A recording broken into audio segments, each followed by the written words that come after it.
Bienvenidas, bienvenidos a nuestra primera sesión del curso de nutrición en insuficiencia cardíaca. Y bueno, vamos a iniciar a revisar esta parte de la insuficiencia cardíaca. ¿Qué vamos a ver o qué vamos a entender sobre esa insuficiencia cardíaca? Si te dan cuenta aquí en la primera imagen que les puse precisamente es un latido normal y acá vemos el de insuficiencia cardíaca. Se dan cuenta cómo el flujo de sangre cambia y esto va a ser precisamente por la electricidad o la química del corazón que va a cambiar. ¿Cuáles son los principales factores de riesgo para la insuficiencia cardíaca? Pues vamos a tener algunas enfermedades que pueden alterar al corazón y causar cambios en su estructura y sobre todo en lo que sería su química eléctrica que vamos a tener ahí, por lo tanto va a sufrir un poquito el músculo cardíaco. La principal causa de insuficiencia cardíaca es la enfermedad coronaria, o sea, el exceso de lípidos en sangre, que el paciente trae altos los triglicéridos, que se le eleve el colesterol, el riesgo aterogénico va a elevar estos problemas. Pero también los pacientes que tienen una edad avanzada, los pacientes que tienen presión arterial por muchos años, aquel paciente que tiene obesidad, que tiene diabetes, la enfermedad de arterias coronarias, así como aquellos que han tenido algún problema de infarto o problema básicamente muscular en el corazón.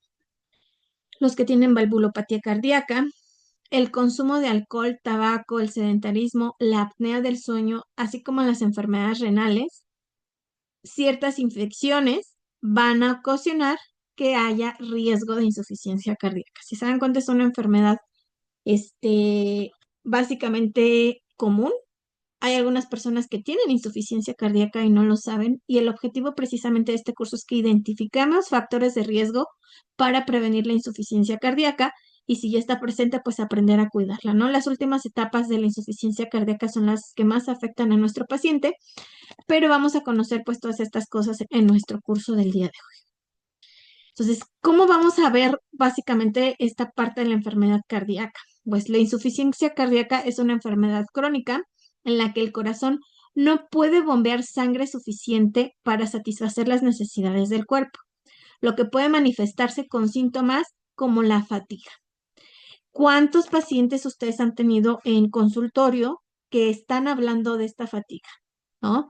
De que caminan y se fatigan o que les cuesta respirar, que empiezan con la hinchazón en las piernas, que empiezan a guardar agua, ¿no? A lo que conocemos edema.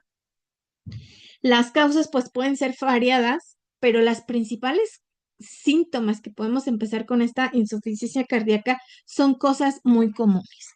Entonces ahí hay que estar revisando que el paciente pues básicamente tenga su presión arterial bien, que no haya enfermedad de coronaria o que no haya riesgo de aterosclerosis para que nuestro paciente pues no tenga problemas en las válvulas cardíacas. La insuficiencia cardíaca es un síndrome clínico complejo con síntomas y signos característicos causados precisamente por la capacidad deteriorada de ambos o de un ventrículo para bombear una presión normal, pues debido a este trastorno cardíaco. Entonces recuerden que nuestro corazoncito tiene dos ventrículos y puede alguno va a estar revisando ahí. ¿Cómo va a estar el cuadro clínico de estos pacientes? Bueno, el cuadro clínico va en relación con el proceso fisiológico afectado. Hay algunos que tienen una acumulación de líquido, que empiezan como que se hinchan, se hinchan, se hinchan. Hay otros pacientes que empiezan básicamente con disnea, otros que empiezan con la optonea, algunos que van a empezar solamente con el edema, otros que empiezan con la congestión hepática, ¿no? Dolor básicamente aquí del epicondrio, malestar abdominal y esta distensión por ascitis. Mientras que las manifestaciones clínicas relacionadas, pues básicamente van con la reducción del gasto cardíaco. El paciente va a tener fatiga, va a tener debilidad y estas son algunas de las principales síntomas que tiene nuestro paciente cuando todavía no está en etapas muy agudas la insuficiencia cardíaca. Cuando ya están muy agudas, pues vamos a tener otros cuadros clínicos. Vean, dificultad para respirar, esta tos seca, ¿no? Y que como que le silba al paciente el pecho, la fatiga o la baja energía constante, la pérdida del apetito, el hinchazón o aumento de peso, básicamente la nicturia, mareos, ¿no? Las palpitaciones que de repente siente el papá. Esto es algo que ustedes tienen que estar revisando, básicamente, qué es lo que están, ¿no? Nuestros pacientes sintiendo, porque a veces están en las primeras etapas donde todavía no hay un diagnóstico hasta que se hacen más análisis y se hace una evaluación de este tipo de pacientes.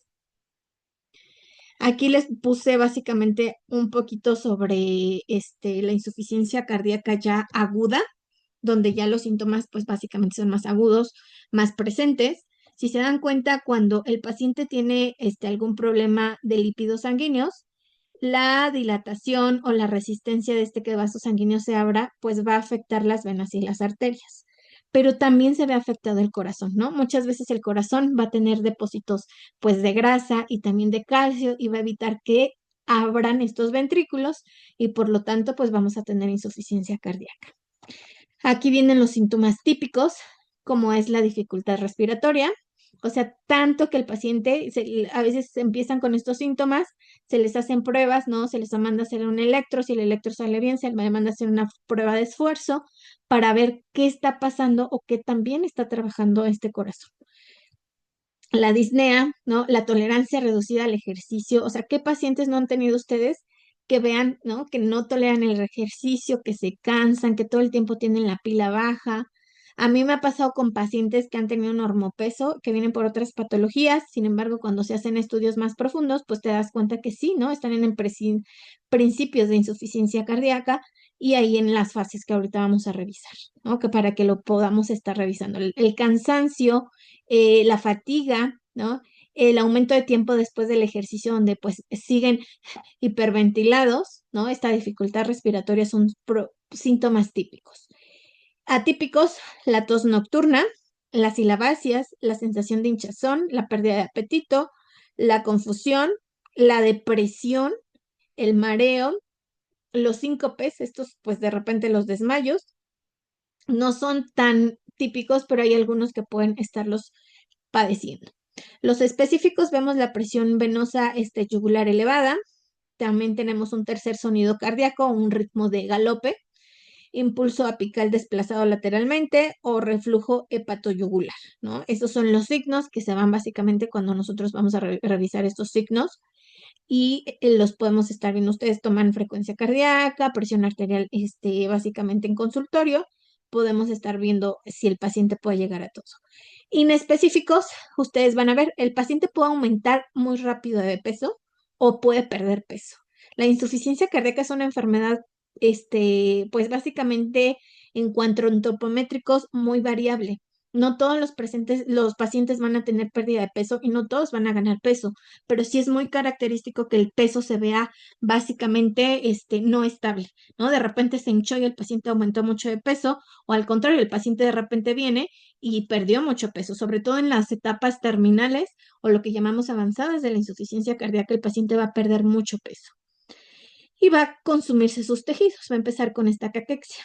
Hay murmullo cardíaco, hay edema periférico de tobillo, sacro o escrotal que el paciente puede tener, las crepitaciones pulmonares, ¿no? La reducción de la entrada de aire y percusión en las bases pulmonares o lo que llamamos derrame pleural, taquicardia, pulso irregular, taquipnea, respiración de Cheyne-Stokes, hepatomegalia, ascitis, extremidades frías, ¿no? Esta parte de las extremidades frías, ¿hasta cuántos pacientes tenemos precisamente que están todo el tiempo fríos, fríos, fríos? Paciente con hipotiroidismo es un paciente en riesgo de tener insuficiencia cardíaca por estas alteraciones y por los problemas que tiene básicamente en presión arterial también, la oliguria o la presión del pulso estrecha. Entonces, ¿qué tengo que revisar yo? Si mi paciente tiene alguno signo o síntoma específicos o atípicos o inespecíficos, mi trabajo es evaluar para poder saber si lo tiene, si no, pues mandarlo básicamente con un médico. Aquí básicamente el internista y el cardiólogo son los que se encargan de estudiar un poquito más esta parte, pero nosotros vamos a estar viendo el abordaje nutricional. Que si viene por otra patología y ustedes ven alguno de estos, no está de más que descartemos pues la insuficiencia cardíaca. Hay etapas de la insuficiencia cardíaca. La etapa A o la etapa 1 tiene síntomas leves sin limitación de actividad física. O sea, se cansa, de repente como que le falta el aire, se siente bajo de energía, pero si ustedes van a revisar básicamente los otros signos, no van a encontrar anomalías, ¿no? La etapa 2 o la etapa B incluye la enfermedad estructural cardíaca, pero sin signos o síntomas de insuficiencia cardíaca. Entonces, básicamente las etapas de la insuficiencia cardíaca que están en las primeras dos, que es la A, la B o la 1 o la 2, a veces el paciente no sabe que tiene estos problemas cardíacos. Podemos mandar a hacer un electrocardiograma y ahí, aunque si sale algún tipo de arritmia, algún tipo de anomalía, pues puede ser que mi paciente se encuentre en estas etapas a pesar de que no tenga síntomas. Eso es lo que tenemos que tener muy presente. La etapa 3 o etapa C comprende signos y síntomas de la insuficiencia cardíaca estructural. Entonces aquí ya vamos a ver síntomas y signos más marcados en el paciente. La etapa 4 o la etapa D se refiere a la insuficiencia cardíaca refractaria. Ya quiere intervenciones especializadas. Normalmente aquí ya tenemos problemas como pues la desnutrición. El paciente se ha depletado tanto muscularmente como en depósitos de grasa y pues se lo podemos encontrar con caquexia. Entonces aquí es donde tenemos que identificar en qué etapa se encuentra mi paciente porque el abordaje nutricional pues va a depender de estas etapas. ¿Cuáles son las principales causas de estas anomalías? Sobre todo lo dijimos que vamos a tener problemas ahí en lo que llamamos, vamos, pues básicamente que vamos a ver eléctricos, ¿no? En los cambios básicamente musculares de nuestro corazoncito. La insuficiencia cardíaca puede ser resultado de una cardiopatía coronaria, de un infarto miocardio previo, a un antecedente de una miocardiopatía, la enfermedad pulmonar como el EPOC puede ocasionar o básicamente viene acompañado de problemas de insuficiencia cardíaca. La anemia también provoca insuficiencia cardíaca, así como el consumo excesivo de alcohol o una función tiroidea deficiente. Entonces, paciente con hipotiroidismo se ve acompañado, como yo les mencionaba, son de las principales causas para un problema de insuficiencia cardíaca. Si está en las primeras etapas tu paciente con básicamente problemas de hipotiroidismo, revisa y tienes que estar cuidando también la salud del corazón, porque la causa principal básicamente de estos problemas, decíamos, las principales causas pues son estas enfermedades ya de base, ¿no? También ahí está básicamente la hipertensión o la insuficiencia renal que vienen acompañadas de enfermedades como la insuficiencia cardíaca, básicamente que vienen a ser parte de ese kit por las complicaciones metabólicas. La principal causa de insuficiencia cardíaca en países occidentales es la cardiopatía isquémica. Este problema, básicamente, los lípidos elevados, que yo les decía, la aterosclerosis, ¿no? Los problemas, básicamente, que empezamos solo con colesterol, con triglicéridos, exceso de grasa corporal, pues viene este problema. El tratamiento intensivo para detener la progresión de la aterosclerosis coronaria, pues puede tener efecto en un control o una curación de la insuficiencia cardíaca. Entonces, aquí vamos a tener pacientes en primeras etapas o pacientes que tal vez lo tienen y no se han dado cuenta y pueden básicamente tener un buen tratamiento, ¿no? A diferencia de aquellos que ya tienen una insuficiencia cardíaca avanzada. La enfermedad coronaria, ¿no? Nuestras enfermedades cardiovasculares o cardiopatía isquémica que estamos revisando, pues recuerden que es un padecimiento donde las arterias del corazón se estrechan y se bloquean debido a la acumulación de placa, a la acumulación de grasa.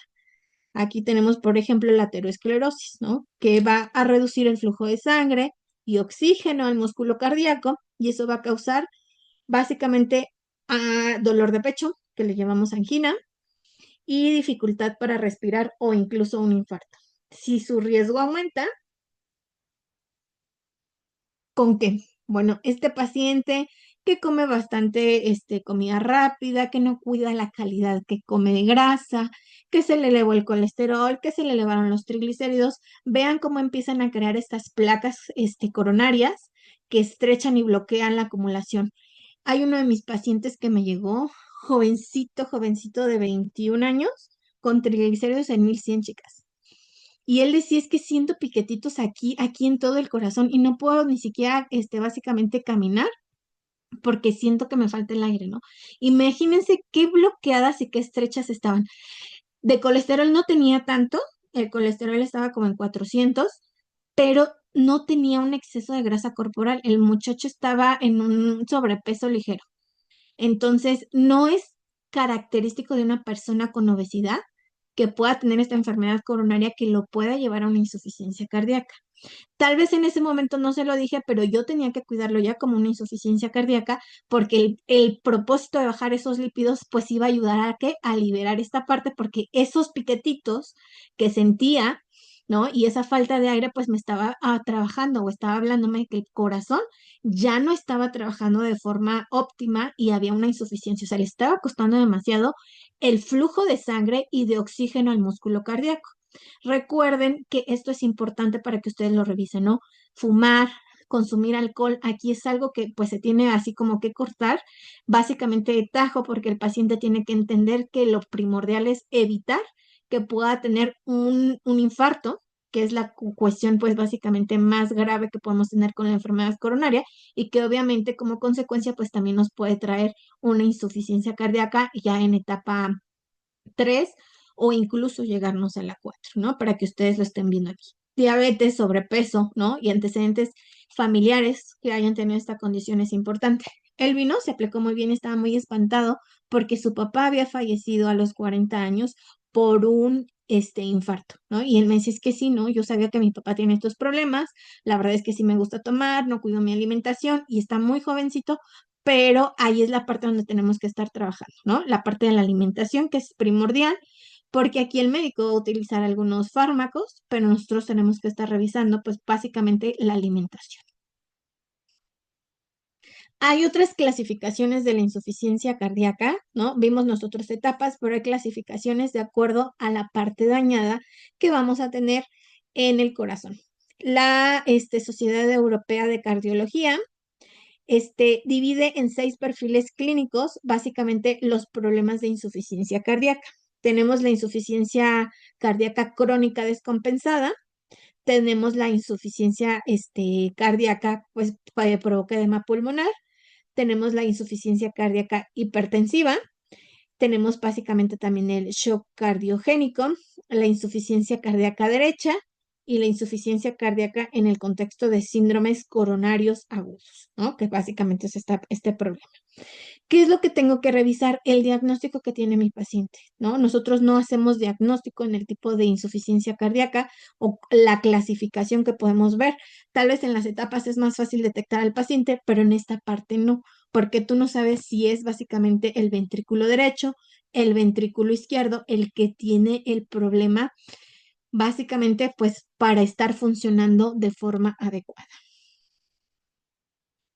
¿no? Entonces, estos problemas los vemos más en el ventrículo derecho. En el izquierdo, ¿no? Vamos a tener ahí problemas como la disfunción del ventrículo izquierdo se subclasifica en relación a la fracción de eyección del ventrículo izquierdo, ¿no? Entonces podemos tener ahí una insuficiencia cardíaca con fracción de eyección reducida.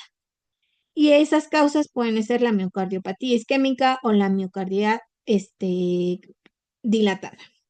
La insuficiencia cardíaca con fracción de eyección media, ¿no? Porque una es reducida, otra es media, puede causar, ¿no? Básicamente que se reduzca o que se dilate este ventrículo y pues pueda ocasionar los problemas que dijimos, pues de que llegue con la suficiente fuerza esta sangre. Y vamos a tener también que entre sus causas la insuficiencia cardíaca de fracción de eyección preservada, donde pues aquí vamos a tener, ¿no? La restrictiva, la hipertrófica y no compactada, que sería el daño que está causando a la estructura específica de nuestro ventrículo izquierdo, ¿no? El que vimos pasado, esta clasificación es del derecho, que puede causar, si tu paciente trae edema pulmonar, pues lo que tú tienes que reconocer aquí es que básicamente es de la parte derecha, donde trae más afectado, la función del corazón. Entonces, para que lo veamos ahí. Entonces, derecho, acuérdense, vamos a estar viendo la valvulopatía cardíaca, ¿no? Que puede causar estenosis, regurgitación valvular, la enfermedad pericárdica, donde se encuentra involucrada la pericarditis y la enfermedad pericárdica efusivo-constructiva. Lesiones obstructivas en el corazón, ¿no? Como el mixoma auricular o la estenosis de vena pulmonar. así como la insuficiencia cardíaca de alto gasto. Entonces yo tengo que estar viendo qué tiene específicamente. Ya sé que es insuficiencia cardíaca, pero qué parte de la válvula del ventrículo izquierdo derecho está afectada en mi paciente para que vea pues lo que tengo que abordar o lo que tengo que estar revisando aquí. Hay una clasificación sobre la presencia y gravedad de la insuficiencia cardíaca. Entonces, una segunda, ¿no? Vamos a ver primero qué estructura se dañó y ahora vamos a ver qué tan grave está siendo este problema estructural. La clase 1 se encuentra en los pacientes con enfermedad cardíaca que no presentan limitaciones de actividad física habitual, es decir, pueden realizar sus actividades sin ningún problema. Requiere, ¿no? Básicamente sí, hasta 7 equivalentes metabólicos, o sea, medicamentos para que pueda estar trabajándolo.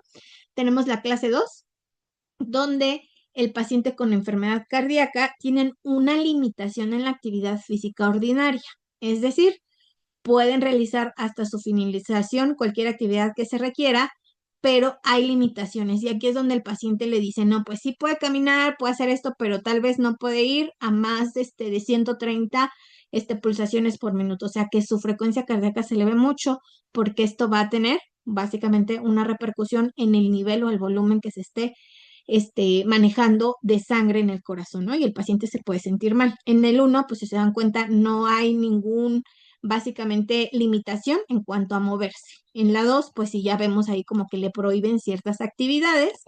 Y vamos a ver básicamente la clase 3.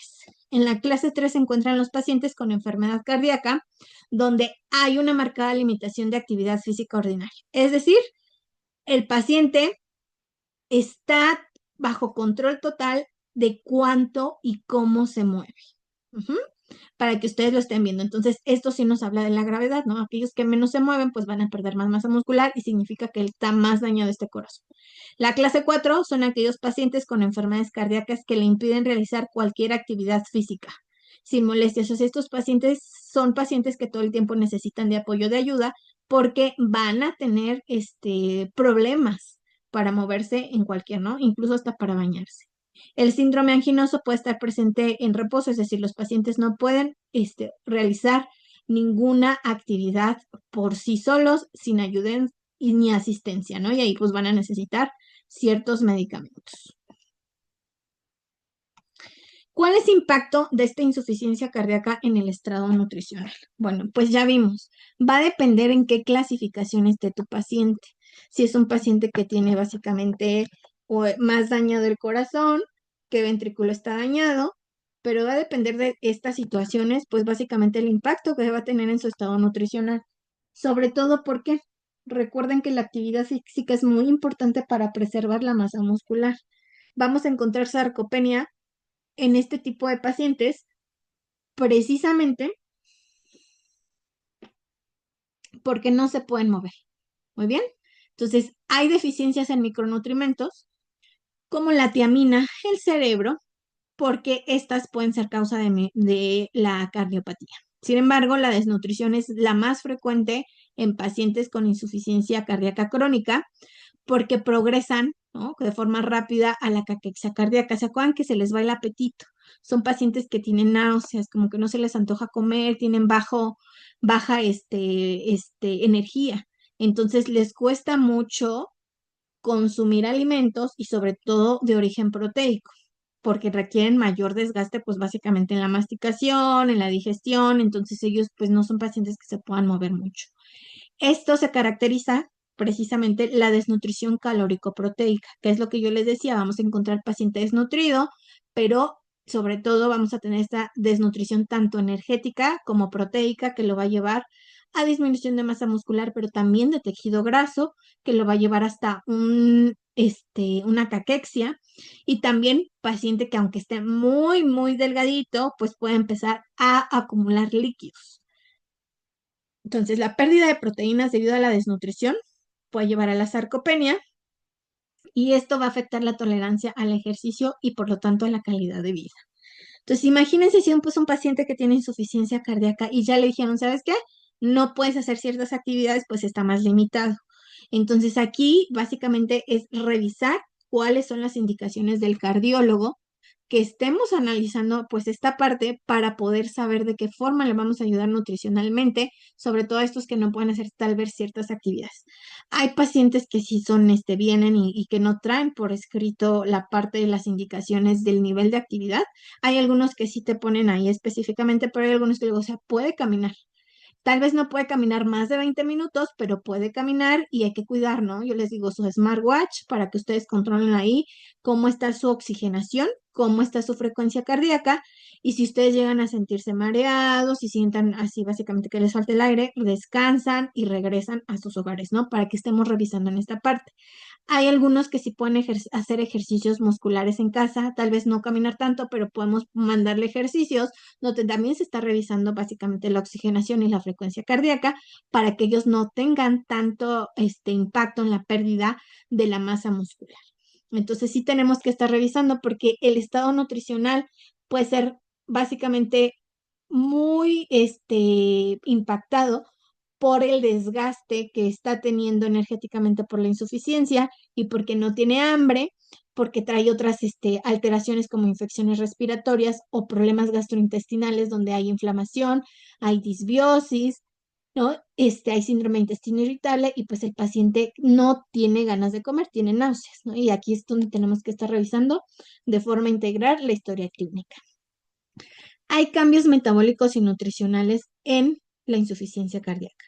La desnutrición de la insuficiencia cardíaca crónica está relacionada con la disfunción cardíaca derecha y congestión, pues que va a causar también edema intestinal.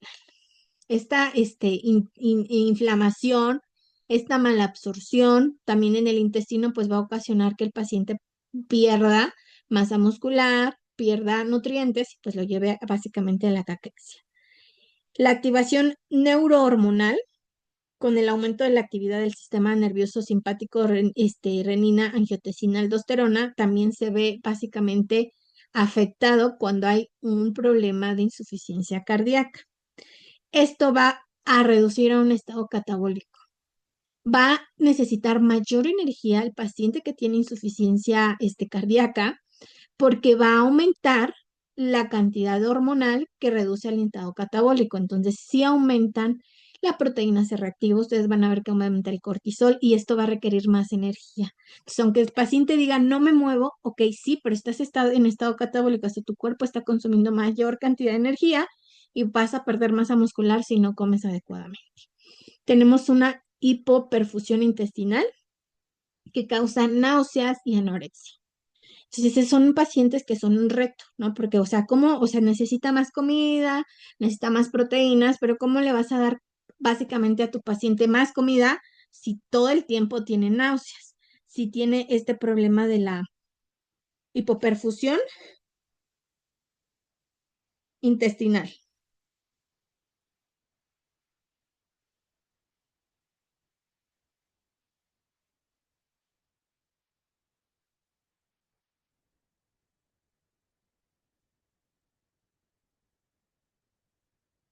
¿Qué vamos a tener ahí con esta parte de la hipoperfusión intestinal? Es una disminución del flujo sanguíneo al intestino, lo que causa básicamente una insuficiencia en cubrir las necesidades metabólicas, ¿no? De nuestro paciente. ¿Qué lo puede llevar a básicamente esta parte? Donde el paciente siente que no es, se siente lleno, pero se siente básicamente sin hambre, porque esta disminución del flujo sanguíneo al intestino, pues acuérdense que va a llevar básicamente a que el paciente no quiera comer. Y no solamente eso, no se van a absorber bien los nutrientes. Recuerden que necesitamos, ¿no? Básicamente esta parte de nuestro torrente sanguíneo es el que va a absorber nutrientes y los va a repartir, pero si no tenemos un buen flujo sanguíneo al intestino, pues no vamos a tener una buena absorción de nutrientes. Entonces, esta reducción, ¿no? Por el problema de la insuficiencia cardíaca y estas alteraciones que vamos a tener vasculares, puede provocar que nuestro paciente, pues básicamente, aunque tú le des buena cantidad de nutrientes, no los absorba por el problema de hipoperfusión intestinal. Entonces aquí es donde muchas veces el paciente necesita soporte nutricio, ¿no? Que sí necesitamos pues estar alimentándolo a través sobre todo de una nutrición parenteral y son pacientes que tenemos continuamente en cuidados intensivos, porque no es que no lo quieras nutrir por intestino, sino que estos mismos problemas de una disminución del gasto, que no hay un buen flujo sanguíneo, no se están absorbiendo los nutrientes, pues no vamos a tener forma de nutrirlo por la vía oral.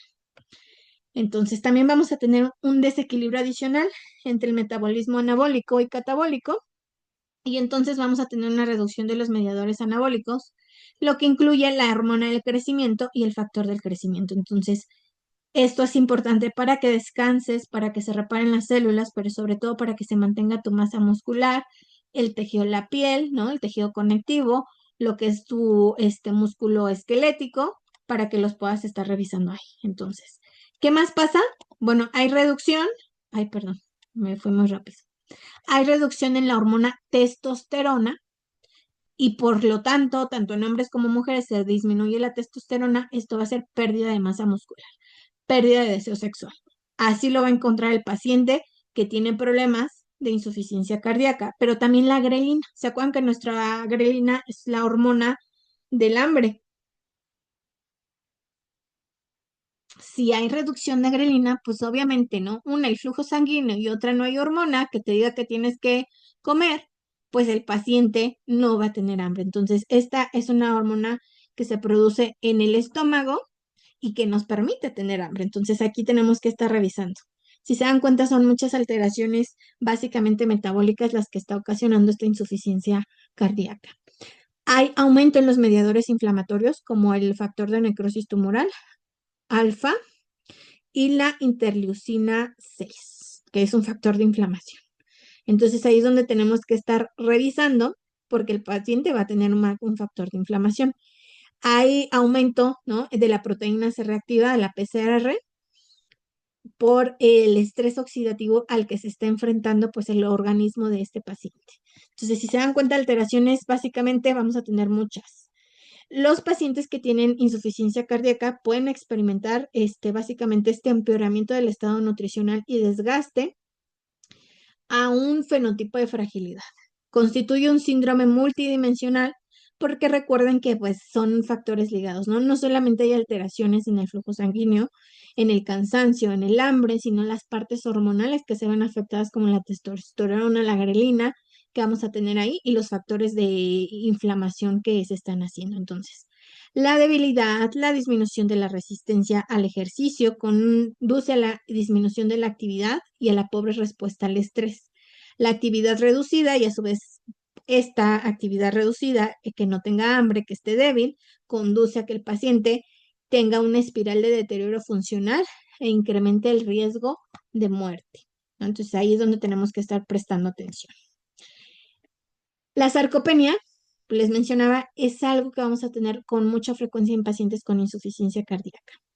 Entonces, mi paciente con insuficiencia cardíaca en etapa pues ya avanzada, que es 3 y 4, es donde vamos a ver más este tipo de, que decíamos, síntomas que vamos a tener específicamente. Por eso es la etapa 1 y 2 es donde los tenemos como que cuidar y evitar que avance el daño a estos tejidos del corazón. Vamos a tener aquí que von Helling describe el desgaste continuo en la insuficiencia cardíaca, como la sarcopenia afecta predominantemente los músculos posturales en lugar de los músculos no posturales. La caquexia conduce a una pérdida del tejido graso, así como pérdida de peso. El continuo desgaste va a implicar que el músculo esquelético se pierda antes que el tejido adiposo, por lo tanto, la sarcopenia precede a la caquexia. Entonces, aunque yo no vea que mi paciente tiene una pérdida de peso en báscula, el deber, sobre todo en paciente que tiene insuficiencia cardíaca, es estar monitoreando continuamente la masa muscular. Entonces ahí, pantorrilla, pierna, brazo relajado, brazo contraído, está revisando bíceps, ¿no? Toda esta parte es indispensable para el paciente con insuficiencia cardíaca. Como lo estamos viendo, lo que viene antes de la caquexia es la sarcopenia, o sea, se va a cargar el músculo y después del músculo, pues se va a consumir el tejido graso. Y ahí pues es donde vamos a tener los problemas marcados, ¿no? Para que el paciente pues pierda la funcionalidad de moverse. Caquexia cardíaca. Esta caquexia cardíaca es una de las complicaciones más frecuentes que vamos a encontrar en etapas avanzadas de la insuficiencia cardíaca Y esta caquexia se asocia o se conoce como CC y la prevalencia entre pacientes que tienen insuficiencia cardíaca va del 5 al 15%. O sea, sí es un buen porcentaje entre el 100% de pacientes que tienen insuficiencia cardíaca. Se define como la pérdida de al menos un 5% del peso corporal libre de edema, o sea, no estamos contabilizando si está hinchado, en los 12 meses anteriores. O sea, significa que si tu paciente ha perdido peso en el último año, ya podemos tener una caquexia cardíaca, ¿no?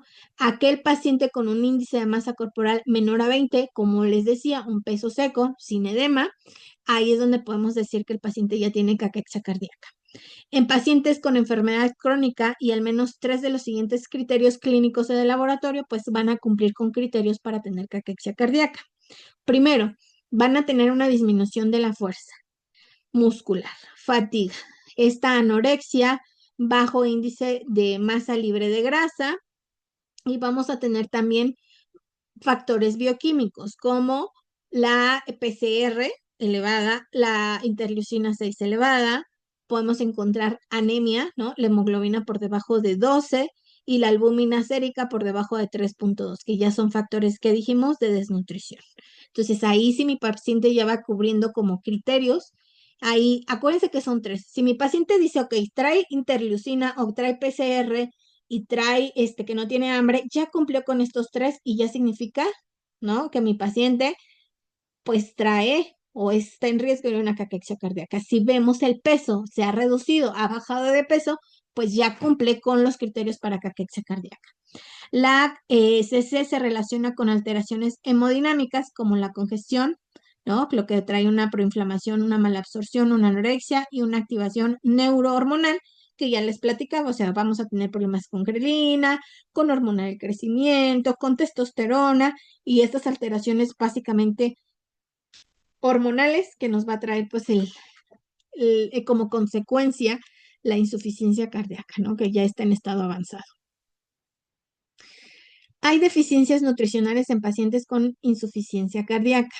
Uno de los mayores riesgos en pacientes con insuficiencia cardíaca es que la ingesta calórica está disminuida. O sea, el paciente ya por la propia diagnóstico de la enfermedad va a tener menos hambre, ¿se acuerdan? Por la disminución de la grelina y por la náusea que le puede dar por este problema que dijimos que no fluye pues la sangre como tendría que ir al intestino por la absorción de nutrientes. Entonces ya tenemos algo disminuido ahí. Se asocia a una menor calidad de vida y deficiencias nutricionales que pueden llevar a eventos cardiovasculares, pues básicamente mayores. Las deficiencias crónicas van a favorecer el desarrollo de la insuficiencia cardíaca. Hablábamos de uno principalmente que es el selenio, ¿no? Aquel paciente que tiene hipotiroidismo, ¿se acuerdan que siempre está ligado a una deficiencia del selenio? El selenio no solamente está ligado a hormonas tiroideas, también está ligado al funcionamiento del músculo cardíaco. Por eso es importante que tú revises bioquímicos y sobre todo estos que les voy a presentar ahorita, ¿no? Primero, coenzima Q10. Se ha demostrado que todos los pacientes que básicamente tienen insuficiencia cardíaca presentan al menos un 90% una deficiencia en esta vitamina. Tenemos la vitamina B1, la tiamina, la L-carnitina, que también está reducida, la taurina y el selenio. Entonces, estas son los principales que vamos a estar revisando el día de hoy porque son las implicaciones nutricionales, las deficiencias nutricionales, que ya hay estudios que nos han demostrado que el paciente con insuficiencia cardíaca, sin importar la clasificación, pero sí las etapas, es donde tienes que estarlo revisando, ¿no? Estos 5 componentes esenciales, estos nutrientes, son bien importantes para las vías metabólicas. Recuerden que para la producción de energía, el equilibrio del calcio en el miocardio y las defensas oxidativas en corazón, estos nutrientes van a estar súper implicados, ¿no? Sabemos que tenemos nuestro generación de energía por cada célula, pero principalmente los miocarditos necesitan estas o vamos a necesitar de estos nutrientes, revisarlos en cualquier paciente que tenga el diagnóstico y aquellos que aún no tienen el diagnóstico, pues tú puedes empezar a trabajar con estos nutrientes para evitar deficiencias. Vamos a ver la coenzima Q10. La Q10 tiene un papel muy destacado y es uno de los nutrientes que más van a ver ustedes relevancia en esta enfermedad porque ayuda a la producción de ATP, ¿sí? Participa en reacciones redox en la cadena de transporte de electrones para que vaya, ¿qué? Acuérdense, un buen flujo cardíaco y un buen flujo sanguíneo. La coenzima Q10 acepta electrones de los complejos 1 y 2 y los transporta al complejo 1. O sea, es súper importante para la producción energética. Esta coenzima mejora potencialmente la función cardíaca por medio de la variedad de mecanismos que ya vimos, ¿no? Es un potencial antioxidante, pero mejora la disfunción endotelial y la producción del ATP cardíaco. O sea, esta coenzima Q10 es uno de los nutrientes que se ha puesto de moda porque van a beneficiar muchísimo al corazón.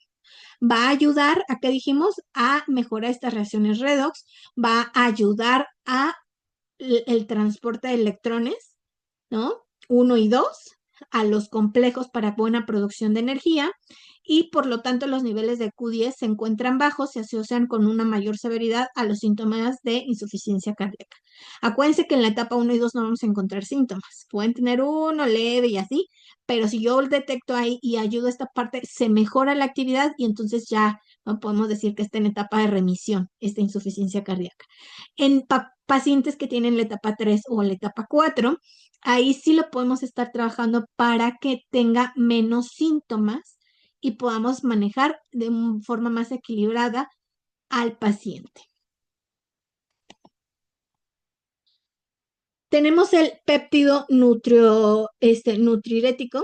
que es el BNP, se produce en los ventrículos cuando la presión dentro del corazón asciende.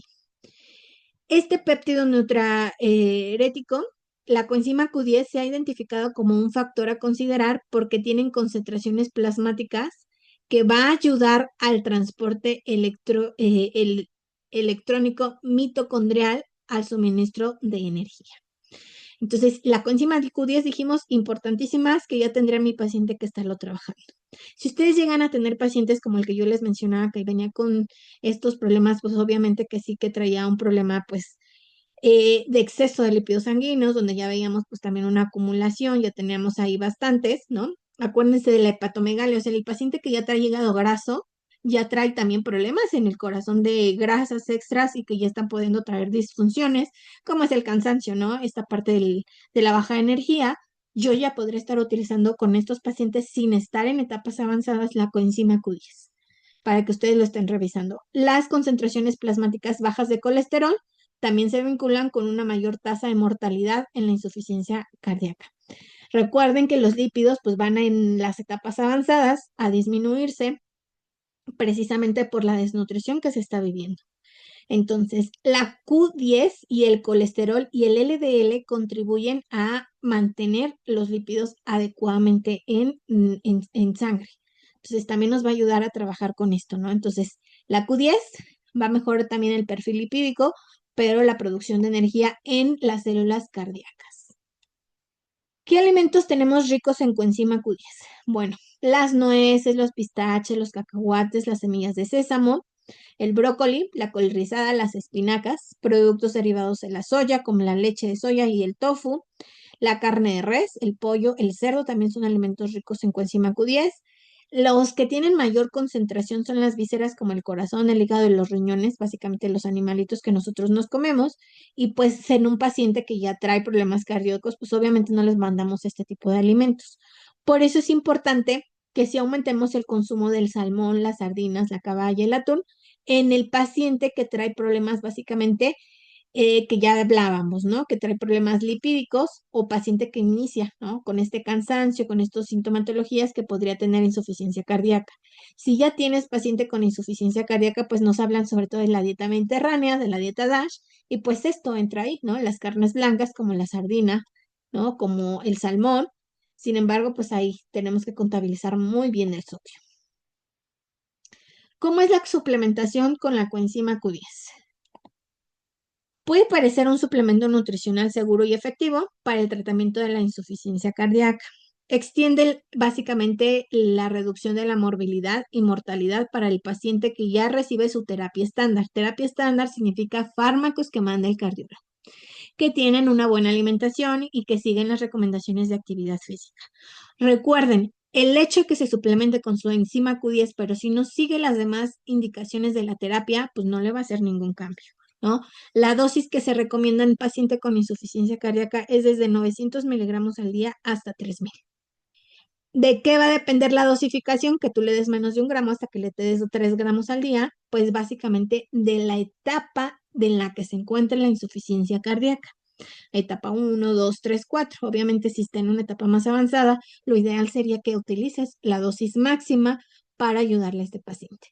Aquí les puse, hay muchas coenzimas Q10, lo único que revisen es muy bien la etiqueta para saber qué son los miligramos que realmente necesitamos.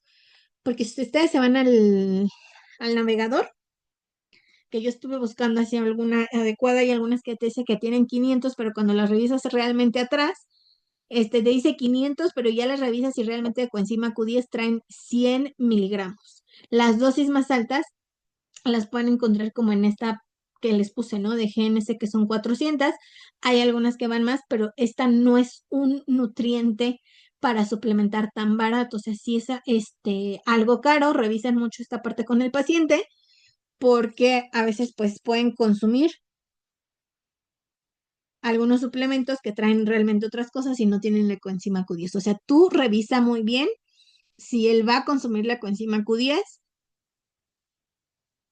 y revísale que sea la dosificación pues que tú necesitas, ¿no? Porque hay algunos que traen ahí, pero ya cuando los revisas realmente no tiene eso. Entonces, mientras esté barato, sospecha, ¿no? De que no trae lo que tú estás buscando. Vamos a revisar ahora la tiamina, la B1.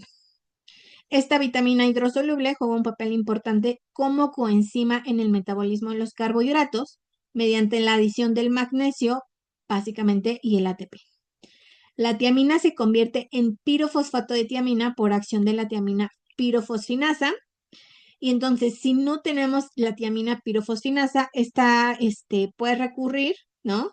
Que el paciente con insuficiencia cardíaca pueda disminuir la utilización de los hidratos de carbono, o sea, la metabolización de esto para la energía. Entonces, el aumento en las pérdidas urinarias causada por la terapia a base de diuréticos, como la furosemida, que es algo que se utiliza en el paciente que puedan o que sospechan, ¿no? Que empieza con retención de líquidos y que se utiliza, pues imagínense, ya le están dando ese diurético, ya lo está trabajando el paciente que pues tiene insuficiencia cardíaca o acuérdense, aquí puede tener porque tiene problemas renales, porque tiene otra patología, pero está y le mandan este fármaco, ahí vamos a tener pérdida de tiamina por el uso solamente de ese fármaco, que es muy común en insuficiencia cardíaca y otras patologías. Entonces, por eso es que tenemos que estar revisando la tiamina. La coenzima del piruvato y del alfa-cetoglutarato ayuda a mejorar la glucólisis aeróbica del piruvato. O sea, en reacciones de energía es muy importante la tiamina. ¿Qué alimentos vamos a tener ricos en tiamina? Pues acuérdense que principalmente tenemos alimentos frescos. Yo les puse aquí las semillas, el huevito que es rico en tiamina, ¿no? La naranja, las espinacas, las leguminosas, ¿no? La semilla de girasol, ¿dónde vamos a obtenerlo? Sin embargo, esta tiamina es soluble en agua y a altas temperaturas y durante la cocción se destruye la molécula, por lo que es importante consumir de preferencia alimentos frescos y variados para evitar que se desnaturalice y pues ya no esté yo básicamente absorbiendo una buena cantidad de tiamina. La tiamina causa síntomas como el cansancio, la irritabilidad, los problemas neurológicos. Entonces, si yo tengo un paciente con cansancio constante que se queja mucho de esto, que sobre todo el paciente con hipotiroidismo lo vamos a estar viendo, acuérdense, seleno y tiamina indispensables que lo estén trabajando mis pacientes para que nos ayude a reducir esta parte y sobre todo aquellos que están edematizados, ¿no? Hoy tuve una paciente que tiene hipotiroidismo y que se me estoy hinchando. Ya el endocrino me mandó precisamente un diurético. Y ustedes saben, mientras estén usando un diurético, o sea, algo que nos ayude a perder agua, hay pérdida de tiamina. Entonces, mi trabajo es darle tiamina a este tipo de pacientes, ¿no? Para que ustedes lo estén revisando. Atún, los guisantes, los frijolitos, ¿no? Si vamos a tener básicamente nuestra tiamina. ¿Cómo voy a utilizar la suplementación de tiamina?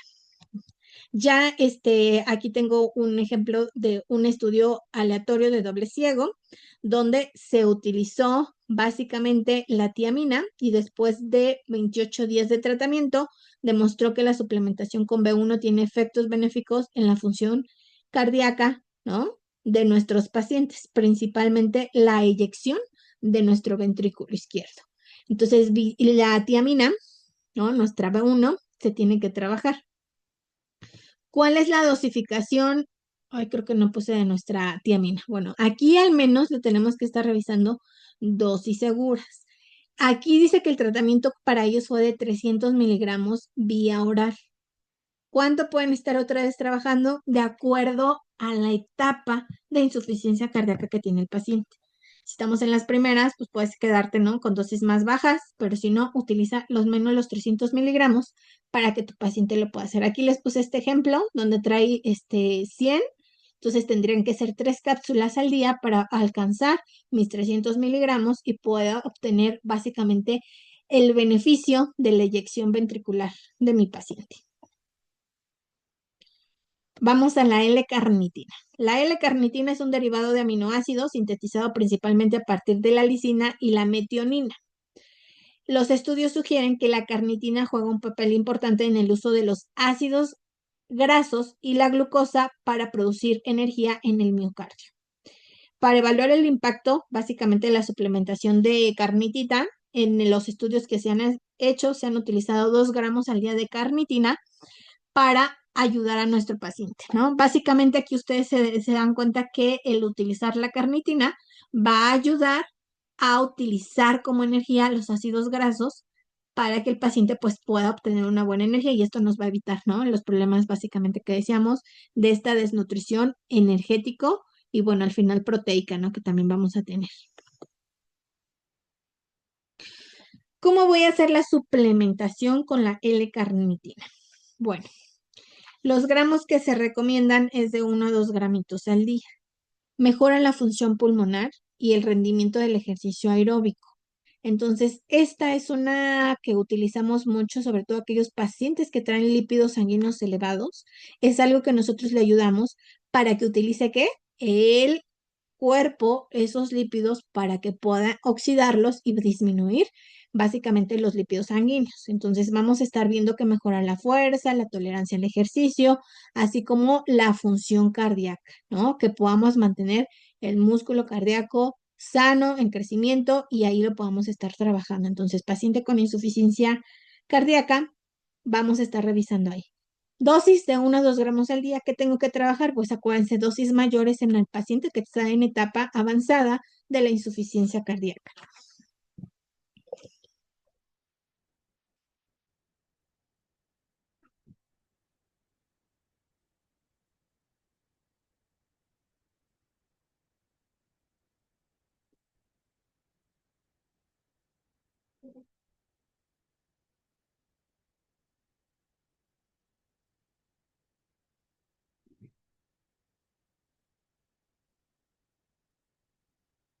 Entonces, importantísimo utilizar, acuérdense, la L-carnitina.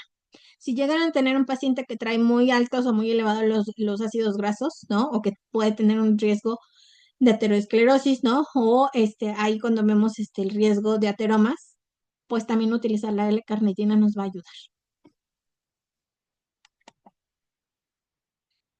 Vamos a pasar a la taurina. La taurina es un aminoácido azufrado no esencial. Entonces nuestro cuerpo lo produce de forma natural. Se encuentra en alimentos como carnes, pescados, lácteos.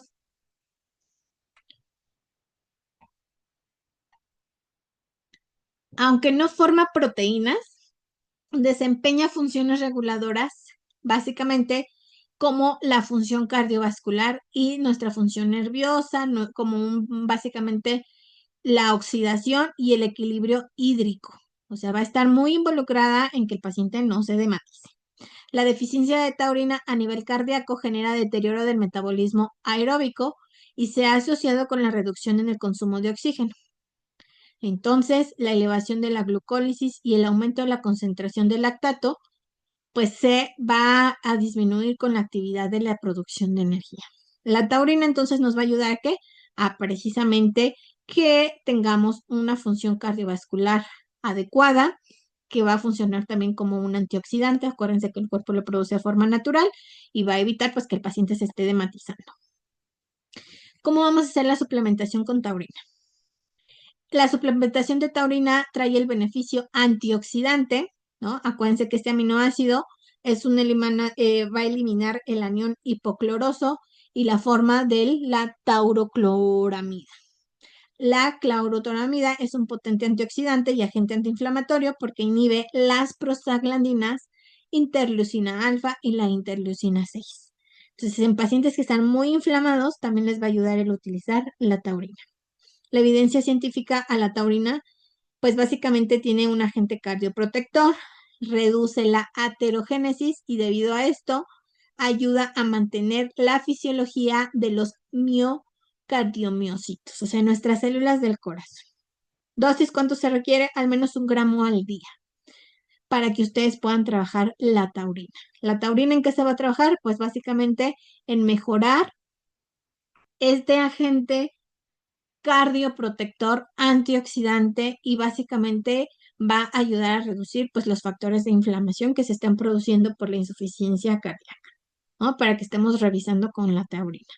El día de mañana que estemos viendo nuestro caso clínico, pues ya vemos la forma de los horarios, ¿no? Para combinar el uso de los suplementos o cuántos suplementos podríamos estar utilizando, sobre todo para revisar, ¿no? También la parte de la farmacocinética y la farmacodinamia, cuando está utilizando, recuerden que estos pacientes tienen un esquema de medicamentos. Vamos a ver ahora el selenio. El selenio es un micronutrimento esencial para el cuerpo humano.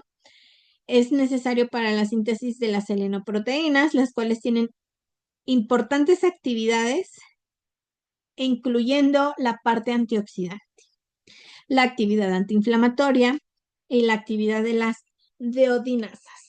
Es bien importante estas deodinasas para la síntesis de la hormona tiroidea, que es lo que yo les decía. Es muy importante y hemos visto que el paciente con hipotiroidismo tiene deficiencia de selenio. Entonces, para aquellos que se estén trabajando, también lo van a hacer.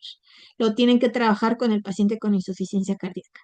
La deficiencia de selenio se manifiesta en diversas maneras, tales como la epilepsia, una lesión cardiovascular, que en algunos casos pues evoluciona a la insuficiencia cardíaca, y tenemos la enfermedad de Kensan, o la enfermedad de Keshan. Es la presentación clínica clásica de la enfermedad cardíaca secundaria a deficiencia de selenio. A menudo se presenta características clínicas como una cardiomiopatía dilatada, un choque cardiogénico, una arritmia, alguna anormalidad en un electrocardiograma o la cardiomegalia. Cuando crece el corazoncito, que de repente nace en esta parte, paciente que tiene, podemos hablarlo así, insuficiencia renal, el paciente que tiene problemas de presión arterial, donde de repente tiene subidas, pues básicamente de la presión arterial, puede llegar a tener una cardiomegalia, pero también el corazón puede crecer por una deficiencia de selenio.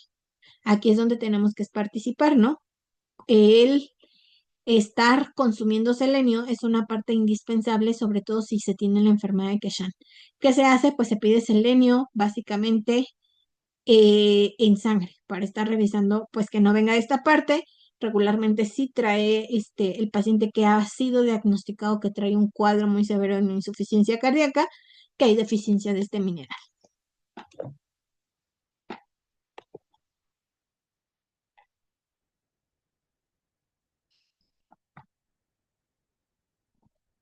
Por lo tanto, pues también vamos a tener que suplementar selenio. No en todos, pero sí hay que revisar los bioquímicos. El tratamiento primario de la cardiopatía por deficiencia de selenio es la suplementación, pues, de selenio. Y aquellos que tengan problemas hipotiroideos o que tengan deficiencia de selenio demostrada ya por bioquímicos, hay que estar dando la dosis bajas por encima de la ingesta máxima tolerable. ¿Cuáles son bajas? Se dan cuenta que viene por microgramos la dosis máxima tolerable de acuerdo a la edad. Si tengo un paciente de 40 años y la dosis máxima tolerable de selenio es de 400, pues igual yo le puedo utilizar unas 300, ¿no? O váyanse a dosis más seguras como son las de 200 microgramos. Es la forma más, que podemos decir, común encontrar en la suplementación los 100 o los 200 microgramos de selenio. Entonces usen dosis seguras. Si se dan cuenta en pequeñitos, donde también vamos a tener pequeñitos con insuficiencia cardíaca o niños en crecimiento, pues hay que utilizar dosis bajitas. Se necesitan menos cantidad, ¿no? 90 microgramos de 1 a 3 años, de 4 a 8 años 150 microgramos, de 9 a 13 280 microgramos en nuestro paciente. Entonces ahí ustedes tienen que estar revisando dónde está, ¿no? El paciente, dónde está ubicada la edad, para saber cuánto le puedo dar máximo de selenio. Nada más que cuiden, ¿no? Que no estemos dando más de esta dosis tolerable. El calcio y los lácteos. Bueno, los lácteos, acuérdense que aquí tenemos mucha controversia en cuanto al utilizar lácteos en el paciente que tiene insuficiencia cardíaca por la cantidad de grasa. Luego te dicen, si están desgrasados, ¿no? Si tenemos ahí básicamente descremados, pues podría ser.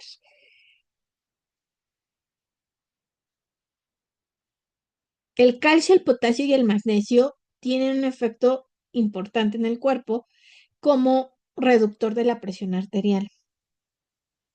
La dieta DASH es muy importante y nos dice que básicamente la dieta DASH pues sí permite que consumamos lácteos durante esta. El hecho de consumir lácteos pues también ayuda a que la D3, ¿no? Se esté sintetizando y también la hormona paratiroidea. La hormona paratiroidea induce la entrada de calcio a las células musculares lisas y a las células, al entrar a estas células musculares incrementa la resistencia de la célula. Es factible, ¿no? Que los péptidos de los lácteos actúen como inhibidores de la ECA, que bloquea el sistema renina-angiotensina con vasodilatación consecuente. Entonces, por eso va a tener directamente una actividad el hecho de que consumas calcio en tu presión arterial. Entonces, aquí lo que tenemos que cuidar es las dosis adecuadas de calcio. ¿Por qué les menciono esta parte? Porque a veces cuando estamos trabajando a los pacientes con insuficiencia cardíaca, me he encontrado algunos que traen depósitos de calcio en los ventrículos, ¿no? En algunas unidades del corazoncito y a veces la indicación, ¿no? De nuestro cardiólogo, porque así me lo han mandado, nos dice ahí, ¿no? Evitar los lácteos, ok. Recuerden que los lácteos no es la única fuente de consumir calcio. El brócoli, las espinacas, las leguminosas, pues también tienen fuertes de calcio. Si no podemos estar consumiendo básicamente por algunas indicaciones específicamente lácteos, contabilicen bien el calcio, que es parte importante de hacer una buena dieta. ¿Por qué? Los excesos sí pueden causar oxalatos de calcio al riñón, pero también pueden ocasionar, ¿qué dijimos? Estas calcificaciones en los ventrículos y que van a dañar, pues obviamente el paciente que ya tiene insuficiencia cardíaca porque se están haciendo estos depósitos. Yo tengo que estar vigilando que el paciente no pierda calcio y que le esté dando dosis adecuadas. Entonces aquí es jugar, chicas. Está revisando que mis niveles de calcio estén adecuados, porque si le doy poquito, pues obviamente que no va a estar nivelada la presión arterial, ¿no? Entonces, aquí sí tenemos que estar cuidando las dosis adecuadas, porque a veces se contraindican algunas recomendaciones que nos dan los médicos. ¿Cómo voy a hacer la evaluación nutricional de mi paciente con insuficiencia cardíaca? Bueno, hay que hacer la historia, ¿no? Clínica, el ABC de la evaluación nutricional, ¿no? Antropométricos, que tenemos que pedir talla, hay que sacar el peso, acuérdense que es el peso libre de edema o el peso seco. Hay que revisar el índice de masa corporal, el índice cintura-cadera, hay que analizar muy bien si hay cambios en el peso, si ha perdido bastante peso, ¿no? Lo que está consumiendo el paciente, ¿no? Aquí toda la clínica se inflama su pancita, que también está en la digestión. Su nivel de hambre es indispensable en el paciente con insuficiencia cardíaca. Recuerden que es un mal predictor el hecho de que tengan menos hambre o que no quieran comer, ¿no? Cómo está la presión arterial, si hay disnea, ¿no? Que como de repente, por eso es tan importante o hablamos de esta disnea en el paciente con obesidad, porque provoca, ¿no? Un problema, son básicamente arritmias, al corazoncito y estos saltos pues sí van a provocar al final alteraciones en la estructura de nuestro músculo cardíaco. Ruidos respiratorios anormales. Esta parte como en el paciente con exceso de peso, cómo cuesta, ¿no? Como es que de repente respiran bien raro así. Y esta parte es la que nosotros tenemos que estar viendo porque también la oxigenación, si tiene apnea del sueño, ¿no? Si tiene ronquidos, también nos va a estar hablando sobre la evaluación y que el paciente puede estar teniendo y no lo sabe todavía una insuficiencia cardíaca, ¿no? Aumento en la frecuencia cardíaca, recuerden que mayor a de 80 latidos por minuto, pues sí nos va a estar ahí como revisando. Edema blando, que es lo que yo les decía, las piernas hinchadas, los tobillos hinchados, ¿no? Que de repente igual en la cara edematizada, hay que estar revisando. Tasa de filtrado glomerular, o sea, también tenemos que revisar que el paciente esté teniendo una buena filtración, porque a veces, recuerden, si tiene insuficiencia renal, pues probablemente desarrolle una insuficiencia cardíaca. Pero si hay insuficiencia cardíaca y no alcanza básicamente a nutrir también esta sangre a nuestros, básicamente células renales, pues también vamos a tener problemas de disminución en la tasa de filtrado. La oliguria, la confusión, se le olvidan cosas, alteración del pensamiento en el paciente. Y bueno, hay que pedir un electrocardiograma, una radiografía torácica y el ecocardiografía para revisar, ¿no? Cómo está la funcionalidad. En el electrocardiograma, el hecho que traiga una arritmia o que traiga algo, a veces ahí me da el diagnóstico y yo sé que mi paciente ya trae una insuficiencia tal vez en etapa 1 o 2. Tal vez no se lo digo, pero yo lo sé y ya lo tengo que estar abordando nutricionalmente, ¿no? Para que el paciente se equilibre y pues haya una remisión, pues básicamente de este problema de la arritmia, ¿no? Que pueda el paciente mejorar. Pruebas de laboratorio, les decía que es indispensable que ustedes estén analizando, ¿no? Básicamente tienen que pedir de a fuerza una biometría hemática, una química sanguínea, examen general de orina, ¿no? Donde vamos a estar revisando esto, pero aquí les puse específicamente algunas como son los indicadores de inflamación. Tal vez las interleucinas, la proteína C reactiva es algo que yo tengo que revisar. La coenzima Q10 sérica, ahí hay que estarla revisando. La concentración del BNP o el NTP, ahí tenemos que estarlo solicitando. Ácido úrico, la oximetría, ¿no? Para estar analizando. Presión parcial del oxígeno, colesterol total, el HDL, el LDL, los triglicéridos, ¿no? La hemoglobina, que viene en la biometría hemática, es importante, pero también el hematocrito, el hierro sérico, la ferritina, la homocisteína, que es algo que se utiliza mucho, pues, pero es precisamente como predictor de problemas cardíacos, ¿no? La homocisteína se tiene que revisar. El folato sérico, ahí yo por eso es que les mando, pero de una vez les mando el ácido fólico, que lo estén consumiendo porque también ayuda a mejorar la actividad de nuestras células cardíacas.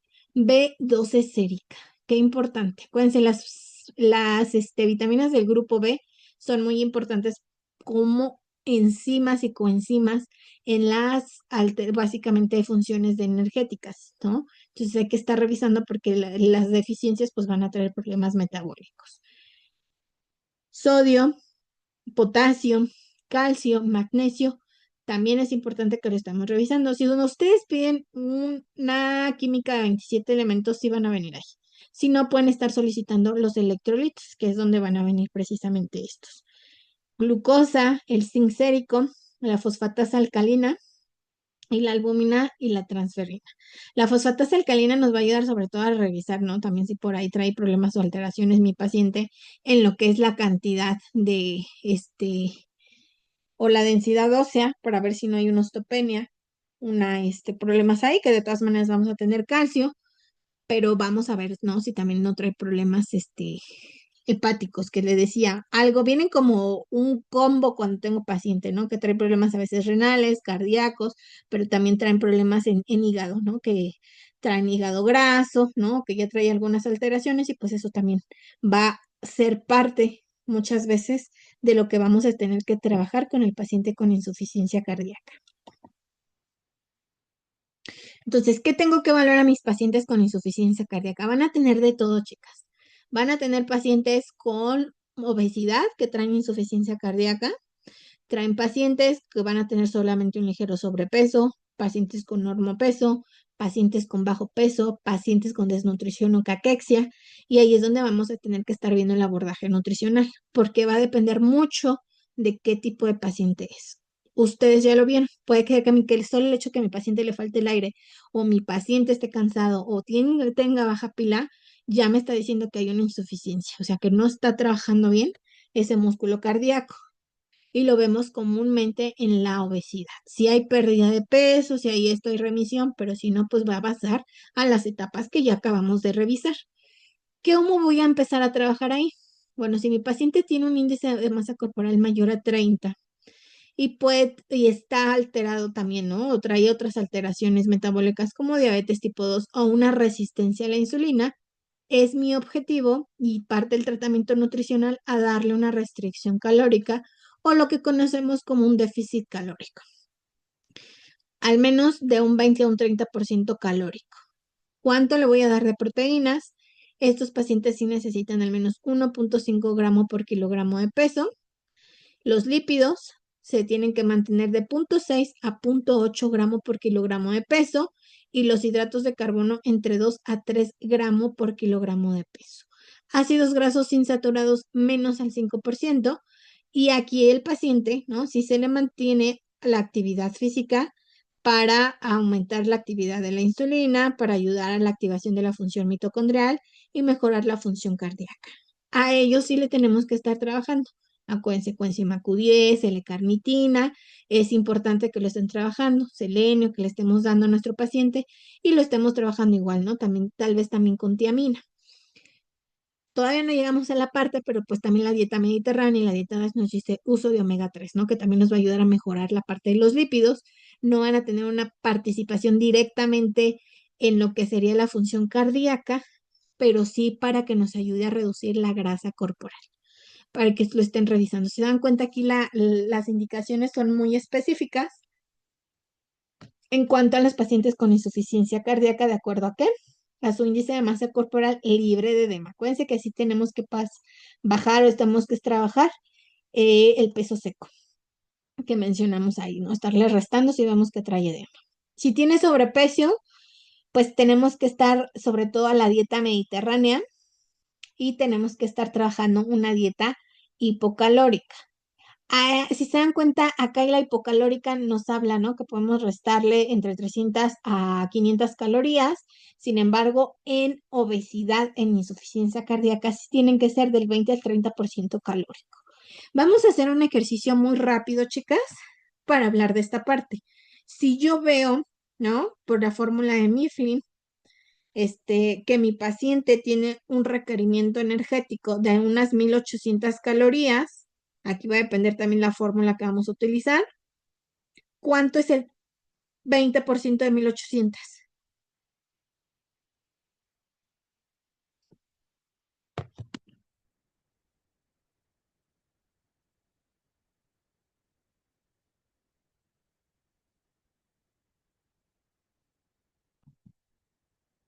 Quiero que noten la diferencia entre solo una hipocalórica y una restricción, porque aquí sí vamos a quitar más calorías en el paciente que trae una obesidad y una insuficiencia cardíaca. O sea, se reduce bastante la parte calórica, ¿no? Cuando solamente en la hipocalórica o esta parte, pues solamente vamos a estar trabajando, ¿qué?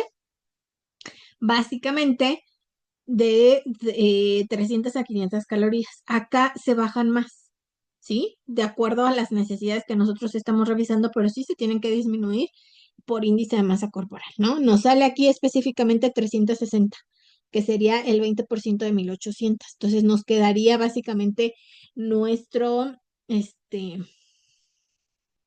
nuestro menú, en vez de darle 1800 calorías, quedaría casi en 1400 la cantidad calórica que le tendríamos que estar dando a nuestro paciente. Las necesidades calóricas se mantienen, como yo les decía, una en restricción y la otra básicamente pues un pequeño déficit. Aceite de oliva, consumo de pescados, frutas, nos dice que lo tenemos que hacer, pero en cuanto a la proteína se sigue manteniendo en 1.5, los lípidos igual, ¿no? Vamos a mantenerlos de 0.6 a 0.8, o sea, bien, bien marcados, de preferencia monoinsaturados. Y ya hasta el normopeso, ustedes se van a dar cuenta que ya no va a haber básicamente una restricción calórica tan marcada, pero sí vamos a estar trabajando en un aumento en la cantidad de lípidos. Ahí ya nos dice de 0.8 hasta 1 gramo por kilogramo de peso le podríamos dar a mi paciente que tiene un normopeso y que tiene insuficiencia cardíaca. Proteína se mantiene a 1.5 y los hidratos de carbono también aumentan ligeramente cuando tiene un normopeso. Podemos dar hasta 4, ¿no? Gramo por kilogramo de peso. En mi paciente con un bajo peso se da una dieta hipercalórica, o sea, un 30% extra a su necesidad o su requerimiento. La energía, ¿no? La pueden ustedes calcular desde 35 hasta 40 kilocalorías por kilogramo de peso al día. Proteína se sigue manteniendo en 1.5 gramo por kilogramo de peso. Se dan cuenta que son dietas hiperproteicas las que vamos a estar trabajando sin importar si hay obesidad o si hay bajo peso o hay caquexia. Los lípidos se van a aumentar de 1 a 1.2 gramos por kilogramo de peso y los hidratos de carbono podemos darle hasta 6 gramos por kilogramo de peso para que ustedes lo estén revisando. Entonces, estos tienen el objetivo básicamente de mejorar esta función mitocondrial, pero hay que trabajarlo con los nutrientes que ya estuvimos revisando, ¿no? Que estuvimos viendo, pues la coenzima Q10, que básicamente va a ser la estrella para iniciar el tratamiento con paciente con insuficiencia cardíaca, se tiene que estar trabajando este nutriente.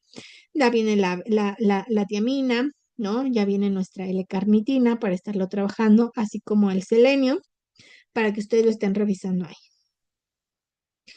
Objetivos nutricionales que vamos a estar trabajando en insuficiencia cardíaca. Lo principal es reducir las demandas cardíacas y restaurar la estabilidad hemodinámica. Prevenir un choque cardiógeno, la tromboembolia o la insuficiencia renal. Mantener la presión arterial básicamente por debajo de 140, 90 milímetros de mercurio en todos los pacientes, y si ya tengo paciente que tiene diabetes o nefropatía crónica, pues la idea es que se mantenga de 130 a 80 milímetros de mercurio. Hay que eliminar o reducir el edema. Entonces aquí también voy a hacer control de líquidos, control básicamente de sodio para estar ayudando a esta parte. Impedir la distensión y elevación del diafragma que reducen la capacidad vital, ¿no? Básicamente la distensión significa es que siga creciendo el músculo cardíaco, que siga mi paciente pues teniendo problemas también en cuanto a la oxigenación, que yo es lo que le decía, me falta el aire, ¿no? Estamos en esta parte, pues tenemos que estar revisando al paciente. ¿Cuáles otros objetivos tenemos?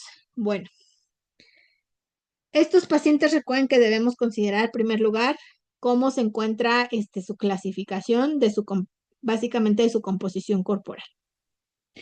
Tiene un exceso de grasa, ¿no? Tiene mi paciente una disminución de masa muscular, ¿cómo se encuentra?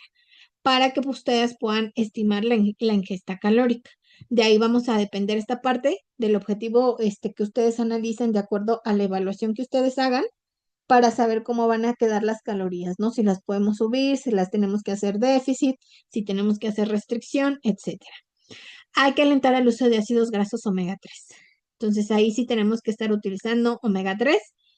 Al menos aquí sí vamos a estar utilizando un poquito más de básicamente el que utilizamos con otro tipo de pacientes. Mañana les voy a poner la dosificación para que podamos estar como trabajando, cuidando esta parte con el paciente que tiene pues insuficiencia cardíaca, porque el omega 3 pues también nos va a ayudar, ¿no? A tener esta parte, o es importante consumirlo. En el paciente que ya tiene una etapa avanzada, que no puede moverse, básicamente hay que impedir las úlceras por decúbito causadas por las bajas concentraciones de actividad y la circulación deficiente, ¿no? Recuerden que pues también van a ser pacientes que muchas veces van a necesitar de oxígeno más sus medicamentos, ¿no? Entonces esta circulación deficiente pues también le va a ocasionar problemas. Entonces ahí sí vamos a tener que estar revisando. Úlceras por decúbito, recuerden que también el zinc, por eso es importante revisarlo. darle alimentos ricos en zinc. También está revisando que el paciente se esté moviendo o el cuidador lo esté moviendo suficiente para poder trabajarlo. La dieta más indicada en estos pacientes es la dieta DASH, donde nos dice, ok, vas a contar cantidad de calcio, vas a contar cantidad de sodio, pero también tienes que contabilizar y muy importante hacerlo, los lípidos que le estás dando a tu paciente en la dieta, ¿no? Hay que evitar la sobrealimentación en el paciente caquéxico. Recuerden que si yo tengo un paciente con caquexia, no puedo alimentarlo como yo quiera. Hay que evitar el síndrome de realimentación.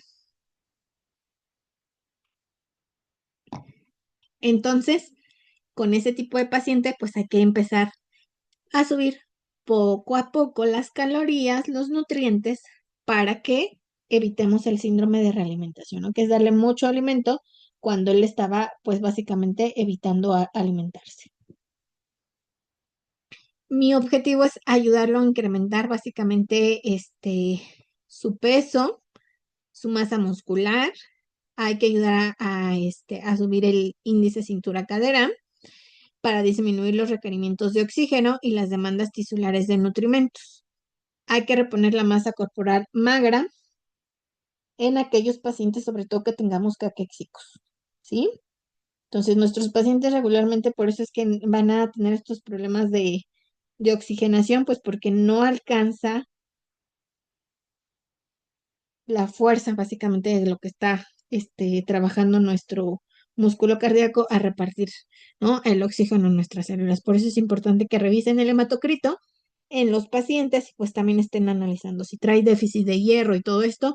Y obviamente de todas maneras usa oxígeno, tu propósito es darle la cantidad suficiente básicamente de hemoglobina de hematocrito para que pueda ir disminuyendo estas necesidades de oxígeno y el paciente vaya sintiéndose pues básicamente cada vez más estable, ¿no? Que tenga mayor movilidad. La dieta DASH, recuerden que los enfoques dietéticos es sobre todo para detener la hipertensión. Recuerden que el uso de la sal va a ser algo que se utiliza mucho en la dieta DASH. Se caracteriza por ser baja en sodio, rica en fruta, verduras, granos integrales. Esta habla mucho de la cantidad de fibra que consumamos, lácteos bajos en grasa, proteínas magras, limitado uso de grasas saturadas, ¿no? Hay que estar contabilizando el cuánto colesterol se consume, evitar los azúcares añadidos, las carnes rojas y el aceite de oliva, que es tan importante también, ¿no? En la dieta mediterránea. Entonces aquí vemos, ¿no? El salmón, el tomate con el licopeno, que es algo de los más utilizados, nuestras leguminosas, las este, frutas que nosotros llamamos antioxidantes, como son los blueberries, ¿no? Las zarzamoras, las fresas, que nos hablan mucho en la dieta DASH de consumirlas, la avena, el aguacatito, para que estemos bien. Y otros nutrientes también importantes, como vemos ahí, ¿no? El jengibre, podemos tener verduras, ¿no? Como la espinaca que hablábamos, que también es importante. Entonces, esto es bien importante que ustedes vayan trabajando paso a pasito con el paciente, ¿no? Hay que revisar también otras cosas, sobre todo los que están encamados, que también puede el paciente moverse, cada cuánto básicamente está defecando, ¿no? Si está estreñido, qué tan rápido se le están haciendo estas partes, porque hay que cuidar de forma integral. Y entonces aquí es donde nosotros nos vamos a hacer. Hay pacientes que a veces que, ¿no? Sobre todo los cuidadores que a veces no quieren alimentarlos porque pues van a ir más continuamente al baño, pero pues es donde tenemos que estar trabajando la parte de informar, ¿no? Porque es importante establecer criterios o el cuidado de los pacientes, sobre todo en etapas avanzadas.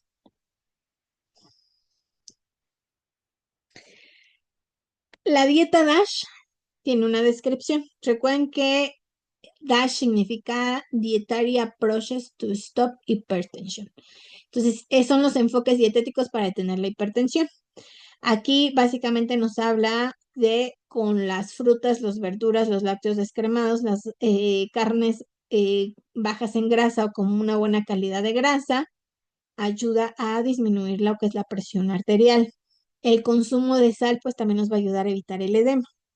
Entonces, esta dieta nos ayuda a trabajar también que dijimos la grasa saturada, el colesterol y la cantidad de minerales como el magnesio, el potasio y nuestra sal. ¿Qué nos dice? La OMS dice que podemos consumir al menos 5 gramos de sal o 2 gramos de sodio al día. Cuando tenemos una dieta DASH, el sodio se reduce de 1000 a 1500 miligramos, sobre todo en el paciente con insuficiencia cardíaca. Y ahí es donde yo lo tengo que contar. Por eso es que muchas veces el paciente ya no va a añadir sal a sus alimentos porque siempre les digo, o sea, aunque tú estés haciendo cocinando básicamente espinacas o que estés cocinando tú un chayote, pues esos van a tener trazas, ¿no? Trazas de cloruro de sodio, que es sal, y que van a traer ahí miligramos. Y aquí es donde vamos a contar cuánto le estoy dando por alimentos y cuánto va a poder el paciente añadir básicamente de forma libre a sus alimentos para que lo estén trabajando ahí. No es que se restrinja de sodio totalmente, sino que yo cuente lo que está ahí, ¿no? Porque he tenido pacientes que obviamente el hecho de reducir tanto la cantidad de sodio, pues va, ¿no? Bajar bastante la frecuencia cardíaca y pues es algo que tenemos que estar trabajando en el corazón. No es eliminar por completo, es dar. Ahora, el tipo de sal, que lo vamos a estar trabajando un poquito más el día de mañana, también es importante. Hay muchos pacientes que me dicen, es que la sal del Himalaya es mejor, tiene menos sal, o puedo utilizar esta. Y le digo, ok, el sodio es el mismo, no cambia, chicas, aunque cambie el tipo de sal. Lo único que yo sí les digo es que, mira, la sal del Himalaya no me está contabilizando minerales, no trae yodo.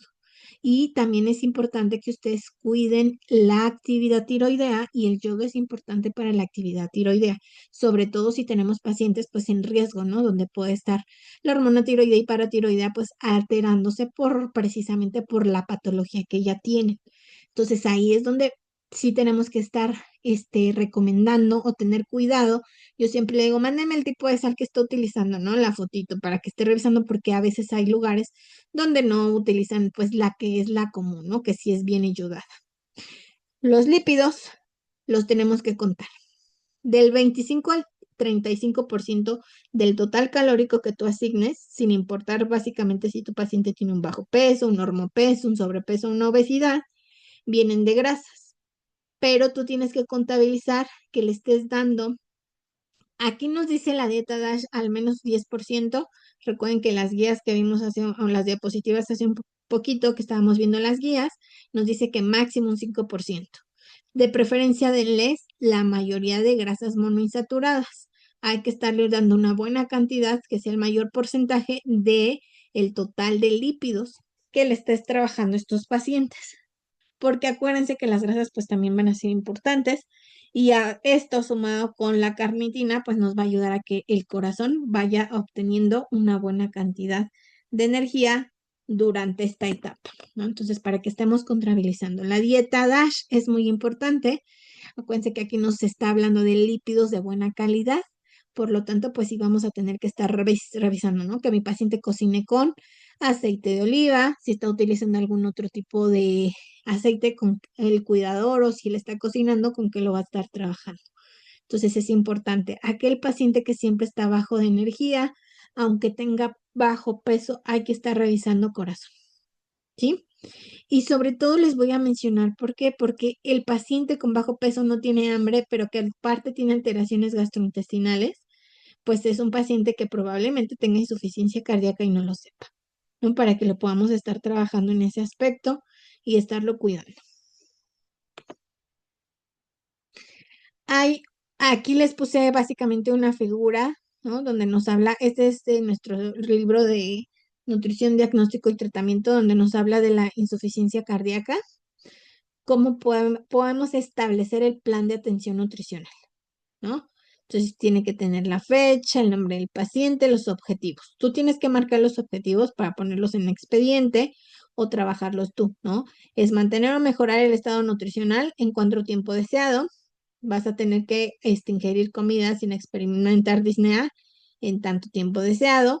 Realizar las actividades de la vida diaria con disnea mínima en tanto tiempo deseado. O sea, tú le tienes que poner ahí metas específicas a tu paciente. Ahora, vas a valorar la disnea durante sus actividades, ¿sí? Para que estés revisando. Sí, cuando se alimenta, sí, cuando se mueve, sí, cuando realiza actividades como la higiene, ahí lo tienes que estar revisando. qué tanta dificultad tiene para respirar, para platicar, para hidratarse, para estarlo haciendo así, ¿no? Entonces, disnea cuando se alimenta, o sea, se cansa, le falta el aire cuando está alimentándose, porque también es algo que vamos a tener, ¿no? Le falta el aire si se tiene que bañar, si tiene que salir a barrer su patio, ¿no? Si tiene que hacer ciertas actividades, ahí ustedes lo tienen que estar revisando. Vamos a ver cómo está el índice de masa corporal, si ha tenido fluctuaciones en ese peso, el estado de hidratación. Hay edema de 1, 2 o 3 cruces. Va a haber restricción de líquidos en el paciente porque tiene edema, lo vas a tachar o lo vas a estar revisando, ¿no? Sobre todo porque tiene que ir muy unido a la parte que voy a estar trabajando con el paciente. Él tiene que ver que va a haber restricción de líquidos cuando hay edema. Cuando se cure ese edema, pues se va a disminuir o se va a quitar. Tolerancia al ejercicio, ¿no? Si hay fatiga, ¿no? Si hay inquietud, porque no sabe específicamente qué está prohibido o qué le dijo el cardiólogo que no hiciera, qué medicamentos está utilizando, ¿no? Para que lo estamos viendo. El paciente con ingestión deficiente, vamos a tener que revisarlo. Es un posoperado, ¿no? O está en la fase de posoperatorio o está preparándose por una cirugía, también lo tenemos que poner aquí. Hay náusea y vómito, hay poco apetito, hay saciedad temprana, el paciente tiene problemas para masticar, deglutir, el paciente tiene depresión, ansiedad, hay molestia en el tracto gastrointestinal, no hay hambre, o sea, el paciente no puede estar comiendo bien y ahí lo tiene que ver, ¿no? Tenemos que estar viendo. Las intervenciones de riesgo moderado. Comer bien, ¿no? Con la insuficiencia cardíaca, ¿no? Con que hablábamos con la caquexia. El registro de alimentos, ¿no? Nos está dando un registro, estamos viendo cuánto está comiendo. Ya le enseñé cómo leer las etiquetas, sobre todo por el consumo de sal. Tengo que estar también trabajándolo con el paciente. Vamos a vigilar el peso cada cuándo, ¿no? Puede ser que yo vea a mi paciente cada mes, pero tal vez el peso lo va a estar tomando cada semana, sobre todo para ver si no hay edema, si no está hinchando o si no está perdiendo. Suplementos, ¿no? Que vamos a estar trabajando 2, 3 veces al día, o sea que tiene que llevar bien estructurada su bitácora para su seguimiento, para que podamos estar revisando. Entonces, estas son las intervenciones, pues básicamente de riesgo moderado, que ustedes tienen que estar analizando, cuidando con pacientes para poder revisar. Entonces, cada paciente es diferente, hay algunas situaciones o hay algunas cosas que tenemos que dedicarnos o detenernos a enseñarles, como es la lectura de etiquetas, y hay algunos que lo entienden bien y que es más fácil. Aquellos adultos mayores a veces se complican un poquito, pero ahí es donde tenemos que utilizar a los cuidadores principales para que ustedes lo estén analizando, ¿no? El nutriólogo va a tener visitas domiciliarias.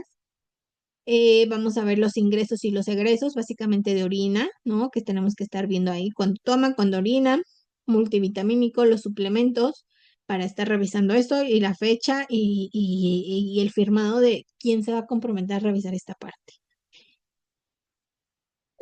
Hay disnea, ¿no? Durante la alimentación, le falta el aire. ¿Cuánto tiempo puede comer seguro? A veces ahí es donde ponemos las metas cortas, ¿no? Que mi paciente dice, es que comí bien poquito porque me canso. Ok, ¿cuánto tiempo comiste? Y al cuánto tiempo te cansaste, porque tal vez ahí vamos a decir, ok, solo puede comer 5 minutos, ok, yo te voy a poner a comer cada 3 horas, ¿no? Porque solo vas a comer pues poquito tiempo. Y a lo mejor ahí después podemos poquitos cada ratito y ya después vamos a poder dar un poquito de comidas un poquito más tolerables y haber menos disnea. Y ahí es donde vamos a estar trabajando, ¿no? Actividades de la vida diaria. ¿Sabes qué? No me estoy bañando todos los días precisamente porque me canso, porque hay esta disnea, o sea, me falta el aire. Ok, aquí es donde podemos que estar viendo, ¿no? Tal vez el paciente está haciéndolo cada vez más espaciado. A lo mejor ahí podemos estar viendo que lo haga más continuo para ver que vaya mejorando. La tolerancia al ejercicio, ¿no? Aquí a mis pacientes, a pesar de esto, yo sí les digo caminen. Pues caminar, ¿no? Me dicen ellos 2 minutos, a paso ligero, voy viendo mi frecuencia cardíaca, si ya empiezo a ver que me falta el aire, si hay disnea, me relajo, me siento, me pongo mi oxígeno y estoy trabajando, ¿no? La fatiga. Estar analizando mucho esta parte, el estado de hidratación, si hay sed, si no hay sed, ¿no? Cómo está el edema, que vaya reduciéndose. Hace que fue el lunes, me llegó una paciente que traía todas las piernas así, hasta arriba súper hinchadas, ¿no? Y que ya trae también problemas renales. Sin embargo, pues lo platicaba yo con la nefróloga que es interna y se me decía, no, pues es que ya también, ¿no? Se nota que trae la insuficiencia cardíaca por el nivel de edema que trae y la fatiga y le sonaba esta parte del pecho, ¿no? Cuando pues dice ella, todavía no traigo agua en el pulmón, porque sueno así, pues básicamente es por estos problemas que ya empiezan ¿no? De insuficiencia cardíaca. Entonces ahí es donde tenemos que analizar. Resultados o qué lograste, metas específicas con tu paciente. ¿Hay disminución de disnea? ¿El peso se ha mantenido o ha mejorado con las metas que tú le pusiste, ¿no? Ya sea disminuir peso o ganar peso, aumentar músculo, etcétera. Tolerancia al ejercicio se mantiene o se mejoró. El estado de hidratación, pues el paciente tiene menos edema, ¿no? Ha evitado el edema. O si tenía edema, pues ahora ya no tiene o ha mejorado, ¿no? Ha disminuido para que ustedes lo estén revisando. Yo aquí con ellos, sobre todo como vamos a contabilizar ya mañana la cantidad de líquidos que se le tienen que dar, yo sí les pido que me hagan recolección de 24 horas. A mí me importa mucho ver los egresos, sobre todo para ver si mi paciente está eliminando. Como le digo, mira, yo te voy a dejar comer 800, ¿no? mililitros de agua. Yo tengo que ver que orines un poquito más porque traes pues tantas cruces de edema, ¿no? Traes tantos litros en estas extremidades, hay que irlos disminuyendo. Por medio que lo va a ir disminuyendo, pues del sistema renal. Tiene que orinarlo para empezar a disminuir esta inflamación. Y si le fue bien, ¿no? Porque hay pacientes, por ejemplo, de lunes a hoy, que ya tienen 3 kilos menos de agua. Ahí es donde tenemos que estar trabajando, ver que vaya el paciente cuidándose y enseñándoles nosotros a cómo hacer estas detenciones o estos logros que a veces ellos dicen, no, ya que coma una comida normal, ok, tal vez ahorita tu logro va a ser que disminuyas la cantidad de edema que tienes y así poco a poco lo vamos a ir trabajando. La disnea, pues van a tener que ver, ¿no? Toda esta parte, los resultados logrados, los que no obtuviste y básicamente pues ahí es donde tenemos que ver, ¿no? Si no conseguiste muchos logros, pues entonces sí vas a tener que utilizar una nutrición tal vez parenteral, una alimentación para que puedas ayudar a tu paciente a nutrirse en casos pues que ya sabemos que son básicamente un poquito más crónicos y que necesitan esta parte, chicas, para que ustedes lo estén trabajando. ¿Dudas, preguntas en nuestra sesión de hoy? Está muy interesante el tema, pero si se dieron cuenta es un mundo, ¿no? También en insuficiencia cardíaca, porque hay muchos tipos de insuficiencia cardíaca y vamos a tener etapas en esta enfermedad. ¿Alguna duda o pregunta que tengan sobre nuestra primera sesión?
¿No? ¿Ninguna? Bueno, pues entonces nos vemos mañana en el mismo horario, por el mismo enlace para hacer nuestro caso clínico.